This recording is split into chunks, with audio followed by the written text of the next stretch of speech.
When you have created your very first Lambda function and triggered it from the AWS console, there is a lot that is happening behind the scenes. You will learn what that workflow is, the life cycle of a Lambda in this lecture. When we create and deploy a Lambda function from the console or from your own development environment using the CLI, SAM CLI, AWS CLI, etc., as we will do in lectures later on, that Lambda code will be stored into the AWS Lambda repository in the AWS cloud.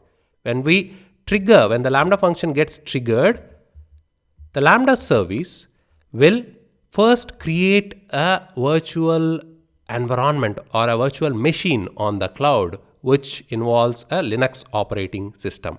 On top of this virtual machine, it will add the language runtime. If it is a Java based Lambda, it will add a Java virtual machine which can be used to create a Lambda Java runtime. So it will launch a virtual machine instance using the JVM, and then it will pull the Java class file from the repository, load it into memory, create an instance of that class file, and within that instance it will invoke the function, the Lambda function code that we create, and ask it to invoke. So all this is magically happening behind the scenes every time you invoke a Lambda. You will learn more about cold starts and all that in lectures later on, but for now this is the basic flow.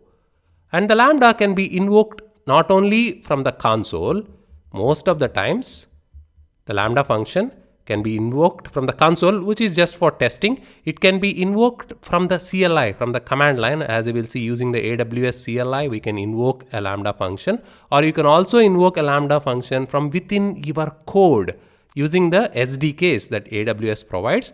We can write some code that can trigger the Lambda function, or in most use cases, the Lambda function is triggered by other services within AWS like S3, DynamoDB, and API gateway, SNS messaging, and so on. So this is just a starting point, the console, as you are just beginning with Lambdas.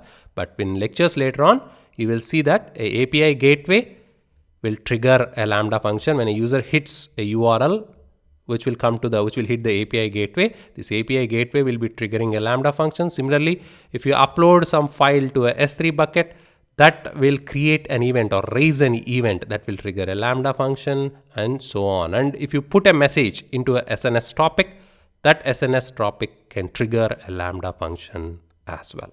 So in this lecture, you have learned that the Lambda service is responsible for creating the entire environment that is required for a Lambda to execute. Depending on the language that is being used, it will create the appropriate language runtime, on top of which our program will be executed. And also the Lambda function can be triggered not only from the console, it can be invoked from the command line on your machine or from any machine where the CLI is installed, programmatically using SDK, and in most practical and real-time use cases from other resources or sources within the AWS cloud.